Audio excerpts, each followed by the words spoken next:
जय श्री राधे कृष्ण। जय माता पार्वती, जय बाबा शिव शंकर, जय बाबा महाकाल, जय शिव परवान। नमस्ते, आप सभी का स्वागत है मेरे YouTube channel the beauty of spiritual life में। सावन के तीसरे सोमवार की आप सभी को अनंत शुभकामनाएं। सावन सोमवार की कथा। आज हम भगवान शिव और उनके महान भक्त की कथा को लेकर आए हैं। जब भगवान महाकाल ने अपने भक्त के लिए भस्म कर दिया काल को। भगवान शिव महाकाल की महिमा अपरंपार है। उन्हें प्रसन्न करने के लिए किसी खास प्रयास या पूजा पाठ की जरूरत नहीं होती, बल्कि सच्ची श्रद्धा और पूरे मन से किया गया प्रयास आपको बाबा भोलेनाथ की कृपा का पात्र बना सकता है। शायद यही वजह है कि अपने भक्तों के लिए भगवान महाकाल ने काल तक को भस्म कर दिया था।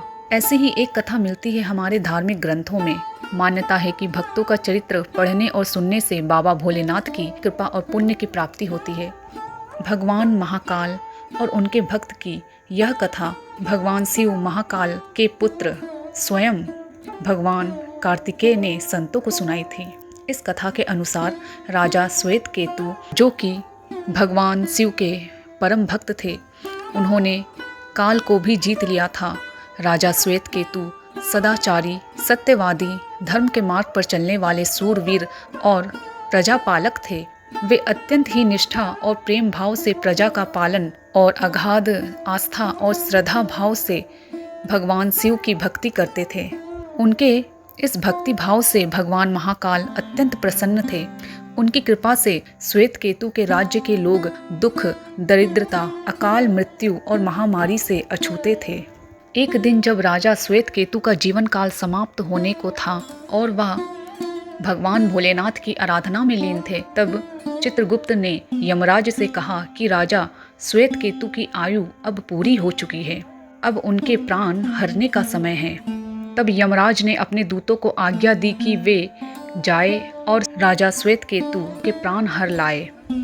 यमदूत राजा श्वेतकेतु के पास पहुँचे। तब राजा भगवान शिव के मंदिर में थे। दूत बाहर ही खड़े हो गए। राजा श्वेतकेतु गहरे ध्यान में थे। बहुत देर हो गई, ना राजा श्वेतकेतु का ध्यान टूटा, ना यह दूत हिले। दूत बिना अपना काम किए खड़े रहे। जब वे वापस नहीं पहुंचे तो यमराज ने विलंब होते देखा तो काल दंड संभाला और खुद चल पड़े। दूतों के आने में देरी होने के चलते यमराज स्वयं ही राजा श्वेतकेतु के प्राण हरने पहुंचे। लेकिन वहां उन्होंने देखा कि वह तो भगवान महादेव की साधना में लीन है। तब तो वे सोच में पड़ गए कि इसके प्राण कैसे हरे। उन्होंने सोचा कि यह अभी पूरी तरह भगवान शिव के ध्यान में डूबा है। इस स्थिति में भगवान शिव की पूजा का उल्लंघन नहीं किया जा सकता। तब वे भी बाहर ही खड़े हो गए। उधर जैसे ही काल को इसकी सूचना मिली तो उन्होंने तलवार निकाली और भगवान शिव के मंदिर में जा घुसे। काल ने देखा कि राजा श्वेतकेतु अभी भी भगवान शिव के शिवलिंग के सामने बैठे ध्यान मग्न है। वह झपट कर आगे बढ़ा और जैसे ही उसने राजा श्वेतकेतु का सिर काटने के लिए तलवार उठाई, तब भगवान शिव ने अपना तीसरा नेत्र खोलकर काल की ओर देखा। भगवान भोलेनाथ का तीसरा नेत्र खुलते ही काल वहीं राजा श्वेतकेतु के सामने जलकर भस्म हो गया। थोड़ी देर बाद जब राजा श्वेतकेतु का ध्यान टूटा, उन्होंने अपनी आंखें खोली तो राख में बदल चुके काल को देखा। उन्हें चिंता हुई कि यह कौन है और क्या है। राजा श्वेतकेतु ने भगवान शिव से पूछा, हे भगवान भोलेनाथ, ये किसकी राख है? इसे किसने और क्यों जलाया? तब भगवान भोलेनाथ ने बताया कि यह काल था जो तुम्हारे प्राण हरने आया था। राजा श्वेतकेतु ने कहा कि हे भगवान महाकाल, यह तो आपकी ही आज्ञा से तीनों लोक में विचरता है, लोक को नियंत्रण में रखता है। इसी के भय से तो लोग पुण्य कार्य करते हैं।